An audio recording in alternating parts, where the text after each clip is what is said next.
jelas bahwa itu memang terjadi, mau jadi killing field bener, mau jadi killing field orang-orang yang di situ yang bukan Islam mau dihabiskan. Sukses besar ini, wah rentetan ini banyak ini kader-kader ini habis semua.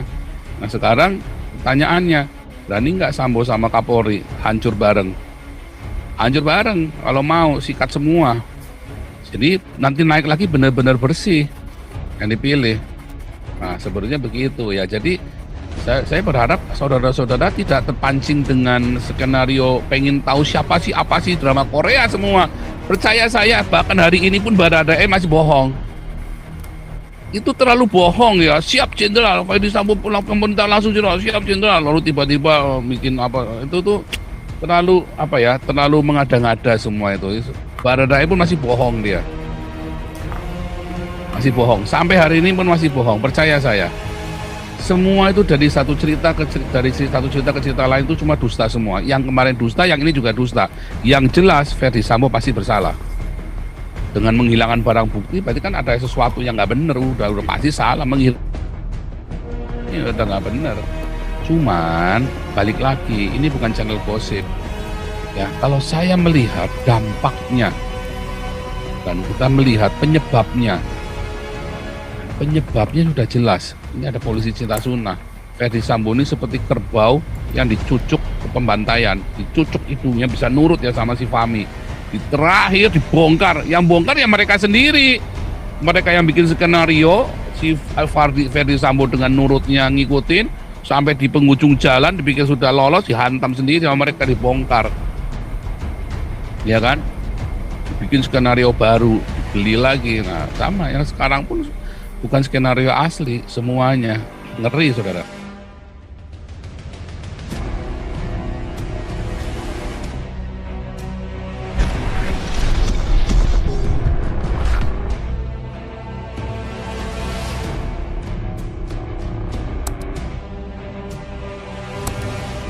Corner kick silakan.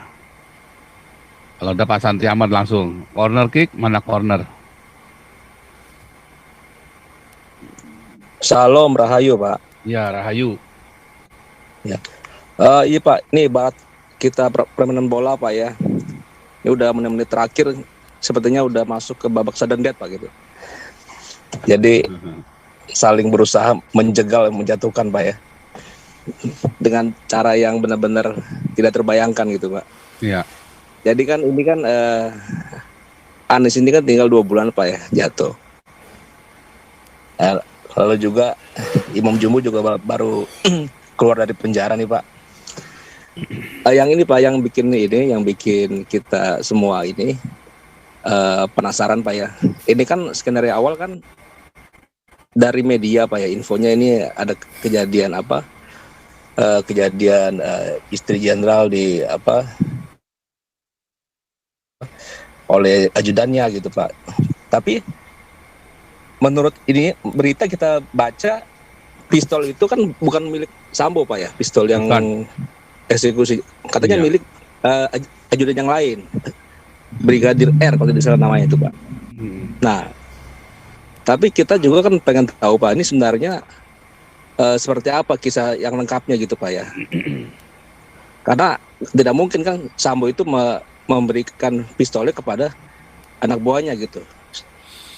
Jadi kalau memang ini bisa cepat-cepat dibawa pengadilan, kita bisa tahu dengan jelas gitu. Kira-kira seperti apa kronologisnya dengan tepat gitu ya. Jadi semakin lama nih kalau tidak semakin malah publik semakin mengirim opini yang macam-macam gitu Pak. Iya, bolanya kemana-mana udah nih, opininya udah liar.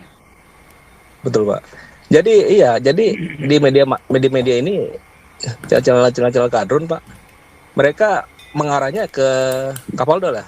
Kapolda itu kan Fadli Imran Pak ya. Fadli Imran itu kan yang dibilang yang menolong Sambo, dia yang mungkin dibilang sebagai temannya Sambo gitu. Jadi memang kan dia yang sangat berjasa kemarin Pak Fadli Imran ya terhadap untuk kemarin yang ada tragedi KM50 itu Pak. Tapi kita kan jangan usah melihat terlalu jauh sana Pak ya.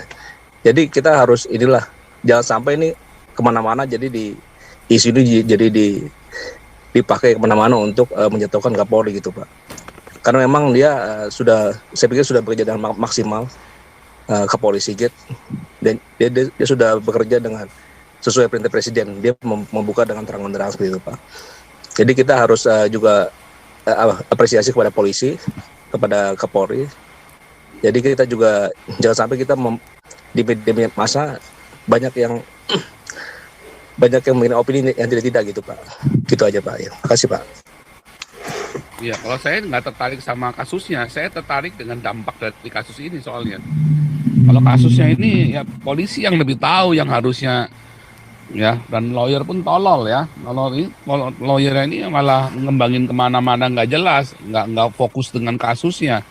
Lawyer itu fokus dengan kasus harusnya, bukannya kemana-mana.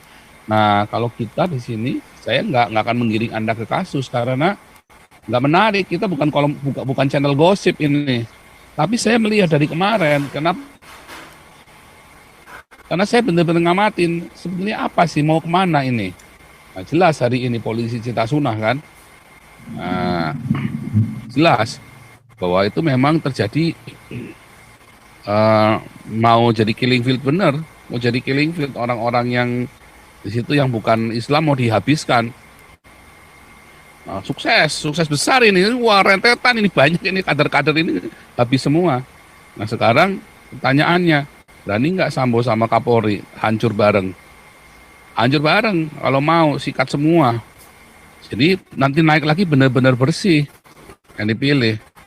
Nah sebenarnya begitu ya. Jadi saya berharap saudara-saudara tidak terpancing dengan skenario pengen tahu siapa sih, apa sih, drama Korea semua. Percaya saya, bahkan hari ini pun Baradae masih bohong. Itu terlalu bohong ya. Siap jenderal, Fedy Sambo pulang pemerintah langsung jenderal, siap jenderal. Lalu tiba-tiba bikin apa, itu tuh terlalu apa ya, terlalu mengada-ngada semua itu. Baradae pun masih bohong dia. Masih bohong. Sampai hari ini pun masih bohong, percaya saya. Semua itu dari satu cerita ke cerita lain itu cuma dusta semua. Yang kemarin dusta, yang ini juga dusta. Yang jelas Fedy Sambo pasti bersalah. Dengan menghilangkan barang bukti, berarti kan ada sesuatu yang nggak benar. Udah pasti salah, menghilangkan udah nggak benar. Cuman balik lagi, ini bukan channel gosip. Ya, kalau saya melihat dampaknya dan kita melihat penyebabnya. Ya, penyebabnya sudah jelas. Ini ada polisi Cinta Sunah. Fedy Sambo ini seperti kerbau yang dicucuk ke pembantaian. Dicucuk hidungnya bisa nurut ya sama si Fahmi. Di terakhir dibongkar. Yang bongkar ya mereka sendiri. Mereka yang bikin skenario, si Fedy Sambo dengan nurutnya ngikutin, sampai di penghujung jalan dipikir sudah lolos, dihantam sendiri sama mereka, dibongkar. Ya kan? Dibikin skenario baru, dibeli lagi. Nah sama yang sekarang pun bukan skenario asli semuanya, ngeri ya kan. Nah untungnya dibongkar sama Pak Ponto kan, untuk Pak Ponto yang ngonangin. Kalau nggak akan kebongkar. Kamarudin mah cuma numpang tenar doang, goblok aja ini keluarganya nih, mau dimasukin Kamarudin. Nah, banyak lawyer bagus sudah tahu itu kasusnya KC dibela, Yaya Waloni semua hancur semua kasusnya. Ya kan, Iwan Fals hancur, ya kan. Nah, ini orang bermasalah. Ini kemarin Sarah juga dibohongin sama Kamarudin. Ya, untung nggak dikerjain untung nggak di ini. Ya Pak Santiamat langsung. Luar biasa. Oke, selamat malam. Selamat malam Pastor. Waduh, diskusi yang menarik ya. Saya sih ini memandangnya begini. Ini adalah suatu fakta. Tetapi dari fakta ini hikmah apa yang bisa kita perbuat dan apa yang bisa kita optimalkan dari fakta kejadian ini untuk kepentingan bangsa dan negara. Jadi saya melihat dari vintage view melihat persoalan ini. Jadi sama seperti sikap saya sebelumnya, saya tidak akan masuk ke dalam pokok perkara yang sedang diperkarakan. Sekarang itu pokok perkaranya. Nggak perlu. Tapi kita melihat ini ya, melihat ini semua permainan adalah skenario. Nah,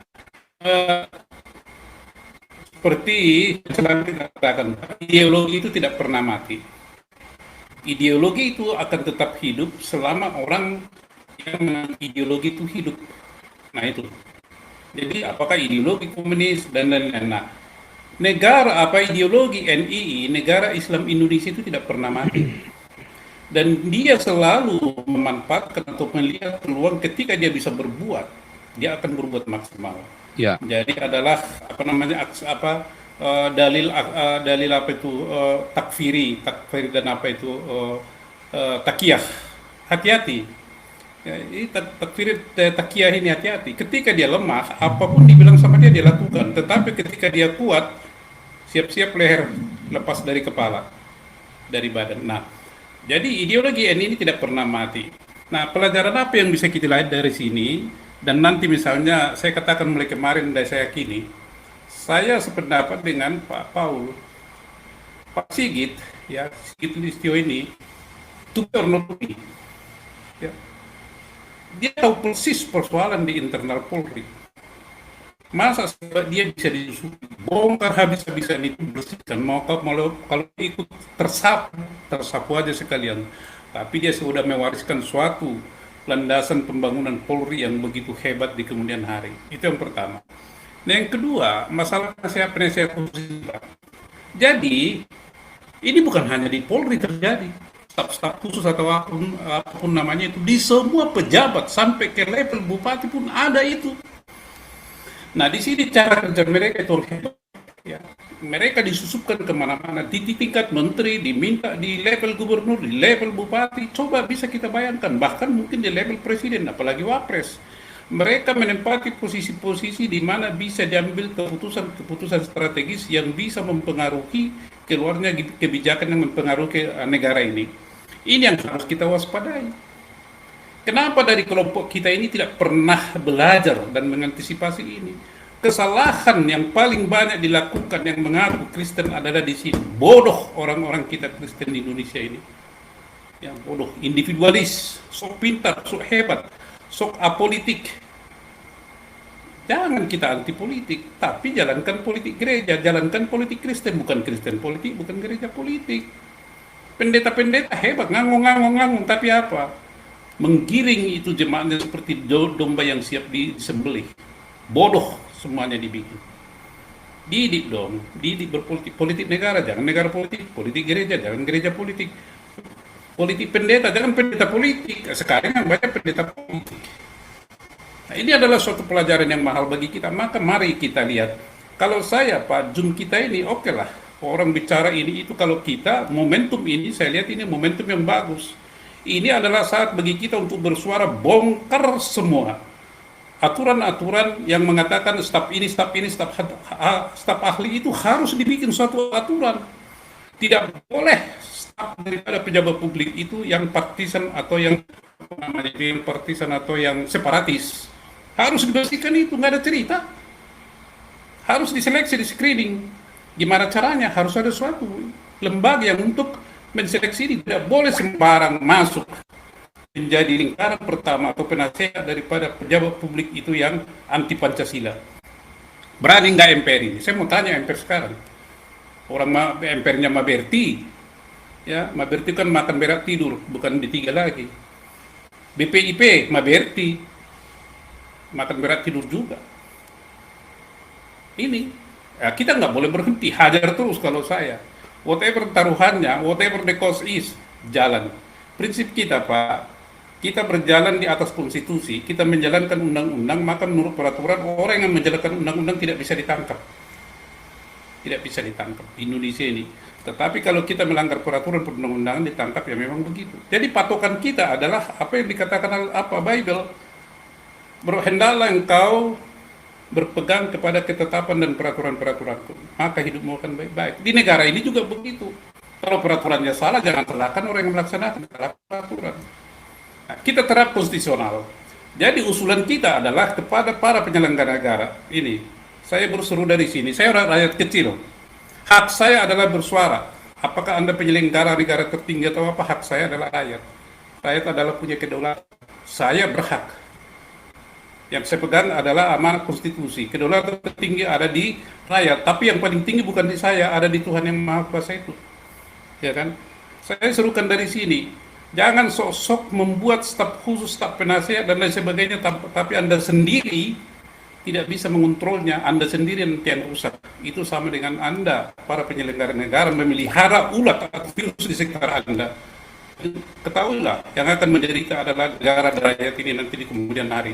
Maka tolong DPR itu, tolong DPR, bikin suatu aturan main, bikin suatu perundang-undangan, tidak siapa kriteria yang boleh jadi staf daripada pejabat publik. Ya, tidak boleh sembarang, harus Pancasilais, tidak partisan, betul-betul dia cinta negara Republik Indonesia, bukan cinta sunnah, cinta Tuhan. Ya, coba polisi cinta Tuhan, PCT, TNT, TNT, tentara cinta Tuhan, TCT, semua TTT itu ajaran-ajaran agama itu buang itu, nggak ada yang betul itu. Kalau Tuhannya mengajari yang nggak betul ya Tuhannya nggak benar. Maka mari kita adu, Tuhan itu satu. Mari kita adu Tuhan mana yang benar. Ini mungkin Tuhan di sana hantu, tapi Tuhan juga kan. Jadi inilah seruan saya kepada para penyelenggara negara, siapapun Anda, tolong terutama DPR, tolong pemerintah, bikin suatu draft aturan perundang-undangan, jangan orang merekrut, sembarang orang merekrut jadi penasihat pribadi atau penasihat atau staf ahli Anda. Karena Anda mengurusi urusan publik, bukan urusan nenek moyang sampean. Urusin negara ini dan rakyat Indonesia loh. Tolong itu, tidak boleh. Ini ada saran saya Pak Paul, dan ini akan kita serukan terus, kita perjuangkan. Entah bagaimana caranya, supaya selamat negara ini. Jadi kita beri semangat kepada Pak Sulistyo Polri, bongkar habis-habisan Pak Polri, Kapolri, apakah Anda akan hanyut atau tenggelam atau ikut terbawa arus ini nggak apa-apa, tapi Bapak sudah membersihkan di hulu sampai ke hilir. Ibarat sungai udah bersih semua, ulat apa segala macam udah bersih. Yang menikmati adalah generasi berikutnya, dan Pak Kapolri akan tercatat dengan tinta emas di sejarah Polri di Indonesia khususnya dan sejarah Republik Indonesia pada umumnya. Bapak adalah hug yang kedua. Kita merindukan ada hug yang kedua, Pak. Maju terus, hajar bleh. Terima kasih Pak Paul, terima kasih teman-teman. Hajar bleh, langsung